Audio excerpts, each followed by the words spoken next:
Fala galera, Conversa Alviverde começando mais um vídeo aqui. Hoje para a gente conversar um pouquinho sobre o retorno do Palmeiras aí pós-Copa do Mundo. O Palmeiras retornou com um ótimo resultado contra um adversário complicado. Um jogo válido aí pela 19ª rodada do Campeonato Brasileiro. O Palmeiras pegou o Coritiba no Couto Pereira. Historicamente todo mundo sabe que o Coritiba é um time que costuma complicar bastante a vida do Palmeiras, principalmente jogando no Couto Pereira. Mas diferente aí desse retrospecto, o Palmeiras consegue um ótimo resultado aí, um jogo até certo ponto ali controlado do Palmeiras. Vamos conversar aqui um pouquinho primeiro sobre o que foi a tática do Palmeiras, como o Palmeiras entrou em campo, e depois a gente vai discorrendo sobre os principais eventos do jogo. É o seguinte, o Palmeiras começou a partida numa espécie ali de um 3-5-2, no papel, claro, com o Carlos Miguel no gol, o Murilo aberto um pouco mais pela direita, Gustavo Gomes como zagueiro mais centralizado, Alexander Barbosa como zagueiro mais à esquerda, Piquerez fazendo a ala esquerda, Kelvin fazendo a ala direita, Marlon Freitas e Andreas Pereira fazendo a dupla de volantes ali, e John Arias um pouco mais à frente ali, como se fosse uma espécie de um meio armador. E no ataque, a dupla de ataque dessa partida específica, Sousa e Maurício, considerando que o Palmeiras aí teve alguns desfalques para essa partida, Vitor Roque machucado, Paulinho não jogou nesse jogo, Flaco Lopes recuperando o retorno aí da volta da seleção argentina, né, tendo um tempo de descanso. Alan estava suspenso também para essa partida por conta daquela questão do último jogo antes da parada. Então o Palmeiras entrou a campo com um time bastante modificado. Na prática, esse desenho tático que nós vimos no papel se alterou um pouco. Nós vimos o John Arias recuando um pouco mais ali, jogando um pouco mais ali à esquerda, mais próximo de Piquerez. Maurício fez o mesmo do lado direito, mais próximo de Kelvin, e Sousa ficou ali como o homem mais centralizado. Mas o que é interessante, o que eu gostei bastante desse sistema que o Palmeiras utilizou? Como o Palmeiras jogou com atacantes, com homens de frente, na verdade, não necessariamente atacantes, homens de frente muito móveis, o Palmeiras criou uma dinâmica bastante interessante de movimentação e de troca de passe. Ali logo no começo da partida, o Palmeiras conseguiu trocar alguns passes, aproveitando bastante a movimentação, esse entra e sai de Maurício e de Sousa, e conseguiu ali controlar o Curitiba com uma troca de passe eficiente, errando pouquíssimos passes.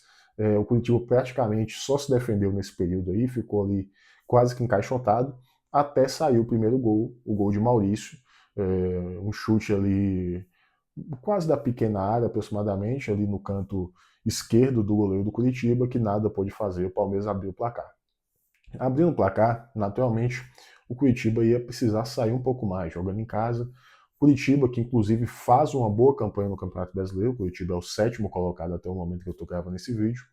O Curitiba quis sair um pouquinho mais para jogar e foi tentando ali ficar um pouco mais com a bola, tentando chegar ali um pouco mais, mesmo sem perigo nenhum. O Palmeiras tinha o controle total do jogo, até que ali aos 19 minutos, Andréas acha um passe espetacular para Kelvin. Depois de um bate-rebate na área ali, a bola sobra mais uma vez para Maurício, o nosso artilheiro da Copa, o jogador que fez gol na Copa volta e também se torna o artilheiro desse jogo.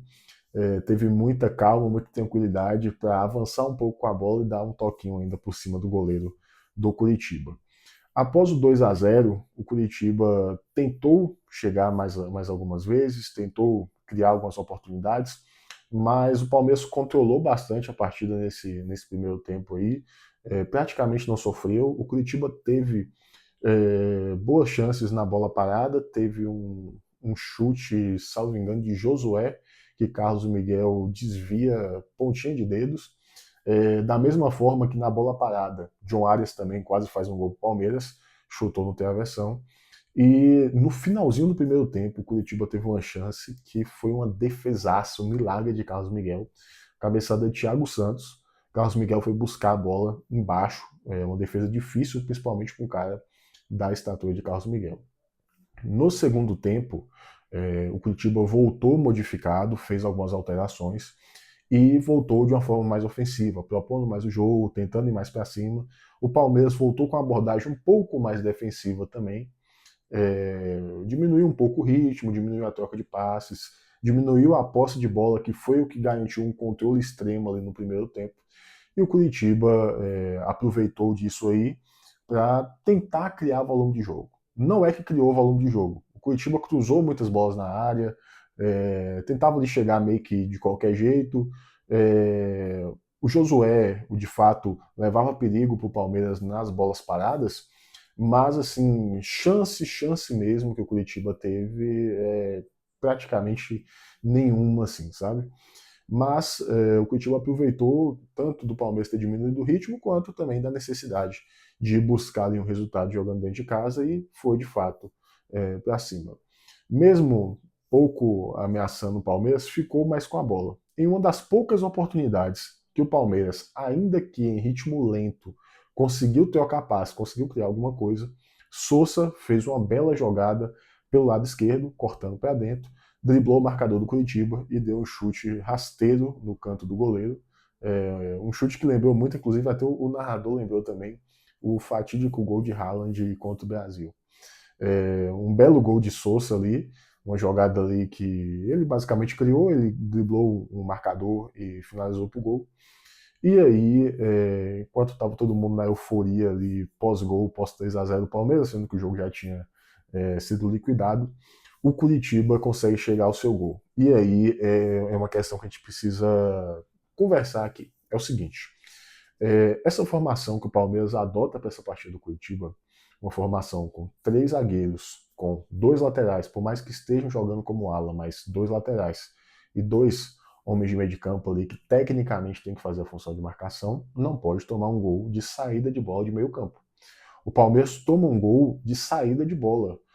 O rapaz do Curitiba, me perdoe, não vou lembrar o nome dele agora, ele entrou, inclusive, minutos antes de Sousa fazer o gol, acho que foi o primeiro toque dele na bola. Ele recebe a bola de costas e ele consegue fazer o giro em cima de Alexander Barbosa, que dá o bote ali fora de tempo. E nisso o rapaz do Curitiba tem a visão frontal do gol ali, consegue acertar um belíssimo chute, méritos totais do jogador de conseguir acertar esse chute, mas ele não pode ter a liberdade que teve para finalizar essa bola. Entendo que é um jogo de retorno aí pós-Copa do Mundo, tem muita coisa para ser ajustada, o jogador ainda está ali retomando o que seria o ritmo da temporada, né? Foi uma pausa longa aí, uma pausa de mais de 40 dias.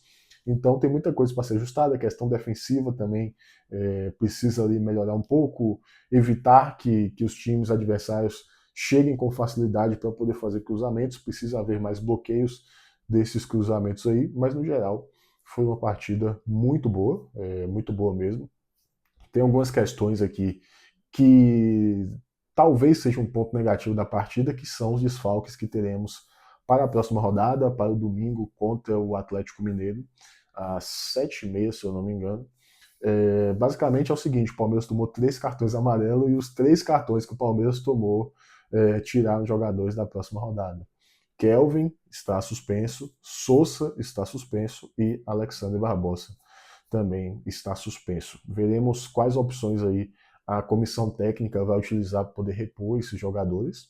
E também é muito importante destacar a estreia de alguns moleques da base aí, né? Na verdade, um moleque da base, Heitor, que existe uma grande expectativa a respeito desse garoto aí. O João Paulo Sampaio já falou algumas vezes sobre esse rapaz, então vamos observar. Entrou também no decorrer da partida Riquelme Felipe, salvo engano, entrou Lucas Evangelista e entrou também Emiliano Martins. Nenhum desses que entraram tiveram assim um desempenho satisfatório o suficiente para a gente dar algum destaque aqui no vídeo. Entraram com a partida ali, por mais que o Curitiba dando pressão, controlada pelo Palmeiras, um resultado ali já feito, e no final das contas, pouco mudaram no jogo.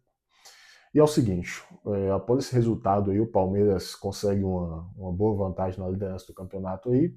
Está jogando agora no momento Flamengo e Chapecoense. Eu não sei o resultado da partida porque estou gravando esse vídeo, mas ao final do jogo do Palmeiras, o Palmeiras abre 10 pontos de vantagem, lembrando sempre que os 10 pontos ali eram considerando que o Flamengo tem 2 jogos a menos. Essa diferença pode vir a diminuir. Veremos os próximos capítulos.